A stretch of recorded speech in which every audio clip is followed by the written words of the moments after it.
Hey everyone, and welcome back to the second episode of Practically Zero Waste, a podcast about making zero waste living as practical as possible.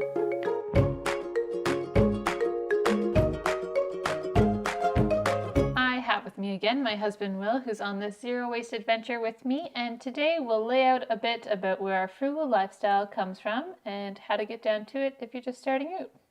Woo! There he is. There's my husband. Wearing my fully recyclable Indiana Jones hat That's not true. for my adventure into the zero waste dungeons. So, darling, how can living frugally be beneficial, even in times of prosperity? But it's always a good time to save. It's always important to save money, and it's important, especially even when you are both employed and both making enough money that you can put money away to save. It's still important to not live willy-nilly. You want to be frugal even then. And frugal, in this case, is not just applying to spending your money. It's also how you use your possessions and how you use the food that you own and all kinds of things. Does that you that consume. mean I have to eat the last little crust of bread that's the worst and now is super dry because nobody's wanted to eat it for a week or two? I guess so. I guess it means thinking of new ways to use that dried piece of bread. So if you have bread that went stale, you could make into breadcrumbs. But like thinking of how to emphasize the reuse part in reduce, reuse, recycle. I think we all think about the recycling part as being the most obvious and the one that we all talk about when you think of reduce, reuse, recycle. But reducing the amount you consume and reusing things in new ways is a good or a better place to start than just being like, oh, I can buy this product because I can recycle the packaging. We'll focus first on ways that you can reuse a product that you already own in order to reduce things in general. Reduce, reuse. So I guess that's part of frugality, is focusing on not buying more and not consuming more. So how is living with scarcity in mind good for the planet in general? Why would I want to live with scarcity? I guess because everything takes so much resources to make. So I don't know if you've probably been to a museum before, but sometimes they'll have exhibits on this. I work at a museum. They're like, to grow a pound of almonds, essentially, it takes this much water, and it's astronomical. Or to like grow a cow up to maturity so that we can butcher it, how much food and everything that takes. And same with clothes and everything, how much really goes into making it and transporting it from China or wherever it comes from, all the way here. So if you really take care of those things, like if you really take care of your clothes and keep them in good condition, or try to get every last bit of them before you throw them out, you're eliminating the amount of resources used to make a new pair of pants and the shipping costs to get it all the way across the country, and then just all of that. I absolutely agree. So like the perspective is reusing what you have and increasing the lifespan of what you have. For example, a pair of pants. Well, number one, preventative measures. You're trying to avoid getting rips in your jeans. But then if you do, you can patch them. When the patches wear through and they become unwearable in the knees, you could make shorts out of them. You could use the bottom for rags. I've heard that you can use denim to like sharpen razor blades. And then the list goes on until that single item of clothing has become no longer useful in any way. And so trying to make the most of a single object or a single thing before sending it to landfill, instead of being like, oh, I have a tear in my jeans, I will throw them in the garbage, and they will sit in the landfill forever. And some places have material recycling, so you can take a bag of old clothes, and I don't know how it works. They tear all the threads out and reuse them or something. Yeah. That's something worth looking into for some other podcast. But yeah, textile recycling is a thing. Yeah. And so when you have rags at the end of this pair of jeans that have served you for the last 10 years or however long you can make them last, then there's textile recycling as well, which is better than sending them in a black garbage bag wrapped in plastic to a dump to sit there. It can be reused. So the last episode we talked a lot about mindfulness and becoming aware of what trash you're producing and where it goes when you are finished with it, and realizing that the amount of trash we're producing, landfills can't keep up with it and the ocean can't keep up with it, and there is too much garbage in the world. So the first step is to become aware of those things. And once you're aware, you are able to have the inspiration or the motivation to reduce what you have. So the second step being scarcity, or having a mentality of, I only have one of these and I only want to buy one of these for its entire lifespan. And so I will take incredibly good care of it and I can't just buy another one. I think so often in our minds, in North America at least, we live with the mindset that it doesn't matter if I waste a lot of shampoo from my bottle of shampoo because I can always buy another one or we can always get more. So if you thought that this is the only bottle of shampoo I have for the entire year, then I have to make that last and I have to use the bare minimum of what I need in order to make it last. What's another example of how to make something last? We've talked about clothes, we've talked about that. I guess food is another big one. So food waste is so significant in our landfills and is actually producing a different kind of methane that's more toxic than like what cows produce and what cars produce. Like it's a significantly bad thing for our ozone layer because things aren't breaking down. A head of lettuce is not breaking down in a landfill because it's wrapped in plastic and doesn't get the proper air exposure. The point is you're trying to extend the lifespan of the food that you buy too. It's not just clothes and products. Yep. It's making sure that you store your food properly in your fridge. You eat things according to how quickly they will go bad. So eat all of your fresh fruits and vegetables first before you go to your pantry items. Thinking about how to organize your food and get the most out of food. So Will at the very beginning said having to eat the last slice of bread that nobody eats for some reason. Thinking of new ways that you can extend the life of your food. So before it gets to the point where it becomes inedible, think about alternatives instead of just letting it get to that point. Yeah, another kind of easy example is potatoes.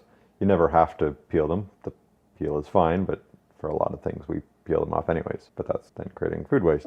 Whereas you can just eat that and it's fine and it's good for you and it's better than the rest of the potato, so go for it. Yeah. And like so many things, yeah, everything that we peel, all of that food waste that we're creating, even if you're composting it, if you're able to make it useful to you by just consuming it in the first place, then that's smarter and more frugal. Yeah. Yeah. Food's probably the most challenging for a lot of people because we live with a society of excessiveness and it's so easy to just be like, oh, those strawberries look amazing in the grocery store. I'm going to bring them home. Ooh, strawberries are so expensive and we've paid so much for that container that we'll eat them slowly and we'll try and make them last. Well, strawberries aren't going to last terribly long, and especially if you've washed them when you brought them home. Washing things right when you get them reduces their lifespan, especially in the fridge. They have moisture on them now, so they're more likely to rot. So then that beautiful thing of strawberries is sitting at the back of your fridge for the whole week, and by the time you get to them, the bottom half is moldy, and you have to throw them away. So that should be taken as a tragedy in your mind. You should be like, strawberries are delicious. I know. I spent my hard-earned money on those strawberries or whatever food is in your fridge, and then I am basically throwing money in the garbage or the compost by wasting food. So if it's money that is your motivation for living a zero waste life or a reduced waste lifestyle, then let it be money. Let that be your motivation, because there are so many ways that this kind of lifestyle is going to save you a lot of money. And it just doesn't make sense. Like, there's so much food waste before it even gets to the grocery store, because the farms are providing grocery stores and industries with food, and there's like a selection process, and they have to pass a certain level of perfection before they can be even considered for a grocery store. And so everything that's kind of like wonky or doesn't look totally perfect is rejected. And so like food waste is already happening at that level that's out of our hands. Why wouldn't we take control of what is in our reach to be able to like reduce our own food waste? Well, I have a fun topic of conversation which I've been keeping from telling you and the rest of our lives because I wanted to bring it to you live on the podcast. What is it? So at work, I mentioned in the last episode that we were getting rid of all the disposable cups and we were going to supply everybody in the company with a reusable mug.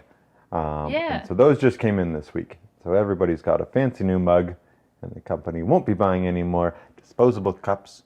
And so if you want your coffee in the morning, you just got to use your mug that was provided for you and then wash it. Yeah. Which is hard, but people can do it. So they've just arrived this week. So have you found that, were people upset about that they would have to wash their own cup, or that they would have to like not get a disposable cup anymore? I think they just arrived on like Friday. Okay, so they haven't been used yet. Yeah, not really. Okay. Well, you'll have to keep us posted on how that goes. I'm so glad you waited to reveal it to me live on the podcast. That's really exciting. That's really cool. Yeah, and so we'll see how it goes, but they won't have any other option. They can either leave their mug and then they won't have any mug until somebody washes it. Everybody was provided with a mug and a marker to write your name on it. Oh wow, even a marker. So they are personalized. I wasn't sure. If you do. I didn't write it mine because I just have a glass that I use. Yeah. And I don't drink coffee, so I won't really use the mug. We don't need more mugs. Yeah, and so I guess also with scarcity, and this has taken your zero waste stuff to the next level, but to treat your recycling as garbage as well. Yeah. And that you don't want you to have any recycling either.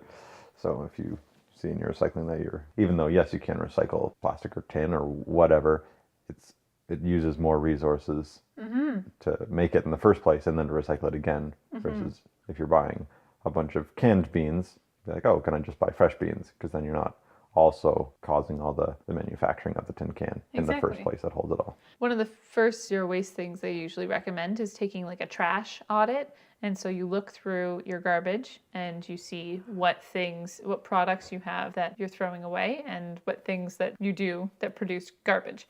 So the next level is doing the same thing, recycling, and seeing where you can eliminate things there.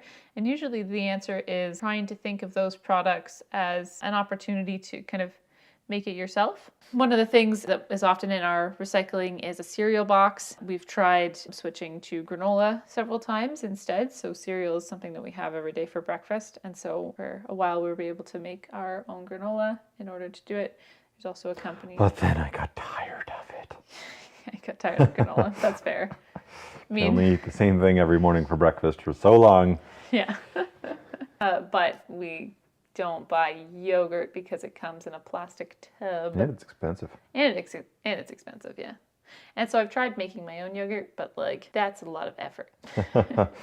I feel like that's even another level of going zero waste, is looking at all of the things that are in your garbage or recycling, thinking of the things that you could make yourself, trying that maybe once or twice, and then reevaluating, is this something that I could just live without? Like, we've kind of learned how to live without yogurt for now because the amount of time and effort it takes to make yogurt, and not really loving my results. I'm sure somebody out there knows how to make better homemade yogurt than me. I've reevaluated and decided that maybe we'll just live without yogurt for now until, I don't know, a better option comes along. Your time is also something that you don't want to waste. And so if you can not buy package-free bagels and you're like, well, I could make them, and then you decide that the amount of time it takes to make bagels is just too much time, you can make another choice to try living without them for a period of time before you find a balance between sometimes making things yourself and sometimes going without. Yeah. Yeah. Oh, yeah. We're not being sponsored for this, but we might as well do a little plug for the budgeting app. But if you're listening, YNAB. Know that we love you. So YNAB stands for You Need a Budget. It's the budgeting software that we use. And it's just an opportunity, or like a way to digitally see all of your income and all of your savings in one place. And everything is divided up into lots of categories. And every paycheck that you get, you continue to add to those categories weekly or every 2 weeks. It's all redistributed so that you know how much money you have for a particular category. Yeah, so every 2 weeks when we get paid and we go to redistribute the money, we kind of have a few, like the necessities. Like, we know we need to put some money in groceries. We know we need to put money in rent. We know we need to put money in whatever. And so we do those first, make sure those are nice and full and have exactly what we want. And then we might have $13.64 left over. in that we can go, okay, so we'll put a little bit into restaurant or a little bit into house down payment or whatever. Vacation. Yeah, we always put the last little couple awkward cents into vacation. So slowly we'll be able to do something fun. Yeah. And it helps you see how much you are really spending in any particular area of your life. For example, for us, it was like the biggest spending place for us was groceries. And it was a shocking amount that we were spending on food. And we're just 2 people. So we've reduced it to a certain amount every week now that we're allowed to spend on groceries. And we are still eating a proper amount of food. We're still eating a good amount of food, healthy meals, exciting meals. Yeah. Unhealthy meals all the time, but like it's not something that we're spending an astronomical amount of our budget on. Because now we've started doing a meal plan, whereas before we weren't.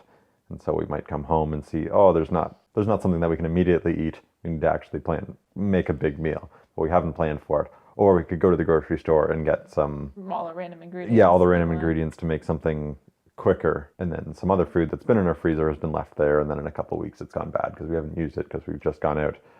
Yeah, I think we were going grocery shopping like a couple times a week just because we'd only get a little bit, and then... Yeah, it was just so random. Yeah, it wasn't planned. That has vastly improved. Yeah. And that's, one of the biggest places we've saved money. And so that goes back to how you take care of your things. Our current computer that we've had, Will's had this one since 2010. Since 2010. So it's 8 years old now. And we've been taking such good care of it in order to make it last as long as possible. And you can do that with everything. For example, one time Will's dress pants, they just had some frays and some stitching coming out. So rather than buying brand new dress pants, which could be expensive, we took them to like Mr. Big and Tall or something random. And they had a tailor in there and they just fixed it for like $6. Yeah. They just like did the stitching and it was a day. Look for places like that. Look for repair cafes or use the internet to learn how to fix things yourself. Even small mending, you can say that you're not much of a sewer, but like the internet can teach you, trust me. And it's an incredible thing to be able to extend the lifespan of any of your belongings. Yeah, and speaking of computers, that's a good one because computers generally probably don't recycle terribly well, but you can put a lot of new life into it by swapping out some parts. And so I have a Mac, and unfortunately with them, they don't want you to be able to swap parts out. So luckily my Mac's old enough that I was able to change some stuff, but I think in the new ones you can't change anything. Whereas a PC... Yeah, so next we're saving up for a really good PC because in those you can swap out any part. And so in my laptop, I was able to put in a new hard drive and new RAM. And so that really sped it up. I put in an SSD which is a solid state drive instead of a regular hard disk drive, which was also twice as big as my old hard drive and way faster. And so by doing something like that, instead of getting rid of your computer, which is starting to run slow, you're replacing one part, and the difference you can notice in the speed. And now this computer's still lasting. So instead of spending a whole bunch of money on a whole new laptop, I spent, which was still quite a bit of money on new parts, but it's still going. Absolutely. 8 years later. All of the things that can be done may add up, but it is better for the environment to continue to make upgrades or maintain it or take care of it and do all these preventative measures so that your item lasts as long as you can make it last. So you can save money by doing it yourself or not, because you obviously don't want to fry your computer or do something dumb with it. Yeah, I've definitely broken things worse when I'm trying to fix things. Like just yesterday. But like, that's okay. We won't go into that. The point is you try the first time. I think that so often you like break your phone screen out of carelessness or out of like an accident and it's upsetting. But when you bring it in, they just offer to give you a brand new phone so that you don't have to be without your phone for a day or for a week. But I think that it's important that if it's possible to say, no, I would just like the screen to be fixed, or I would just like the battery to be replaced. If you have an Android, then that's more doable than with a Mac, with an iPhone. Then go for that, just to reduce the amount of electronic garbage we're trying to get rid of, because it's excessive. the amount of times that you're just given something new to replace your broken thing rather than fixing the broken thing, it's stupid. And that's something, if you have the money, is to buy higher quality stuff in the first place. Yeah. Like the shoes I buy are always quite expensive, but they last me for years. So my current kind of hiking boots that I use and wear pretty much every day, I got them in 2015. 3 years. Walked through the Mojave Desert with them That's true. across the states, Yeah. partially. And then I've been wearing them pretty much every day through the winter, through the summer, and they're still fine. Yeah. Like they're still in pretty much perfect condition. Oh, exactly. So yeah. it is more money to spend up front, but I don't have to then keep buying shoes. Except I did have to buy shoes on our honeymoon because I forgot them when I only had dress shoes when we went to British Columbia. Yeah, I wasn't going to be hiking up mountains up with dress shoes. Yeah. So now I have two very nice or very expensive pairs of shoes. So they'll hopefully last me until I die.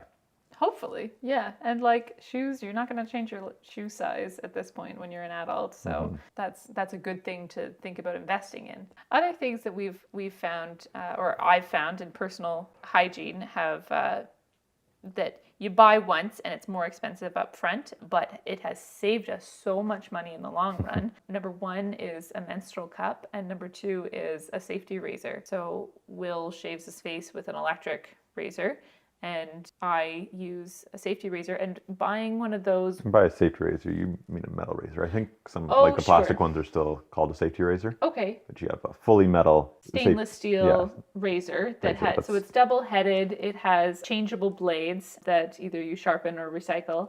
And it was about $45, including 10 blades at the start. And that was 2 years ago now. And I'm only like maybe 7 blades in to my pack of 10. So I still have 3 blades left in 2 years, and it was $45. But like, other than taking like 10 extra minutes to shave my legs, it has not been too much of a change for me, other than the fact that I'm not buying tons of plastic razors that can't be recycled every single couple months. Mm-hmm. So that's one of them. And then obviously a menstrual cup, replacing all kinds of... That's really yawning at the sound of the words menstrual cup. Also, buying a menstrual cup has reduced the amount of spending on disposable pads for the last 4 years. I think that's how long that I've had that. And it's been the same one. So that was about $50 up front to buy the Diva cup. And I've been using it ever since. I mean, right now I'm pregnant, so I don't actually need... Woo! I don't have to menstruate, so that's even cheaper. But for now, and then the babies are so cheap, you guys. I don't know what everybody's complaining about. But I have used that for years now and have saved, because like a pack of those pads every single month adds up at the end of the year. I think I saw one stat that was like on average it's like $900 that we spend for just pads and tampons. That's crazy. Which is ridiculous. So that's all the money that we're saving. We should like have a party just to celebrate and not spending money on pads anymore. Mm-hmm.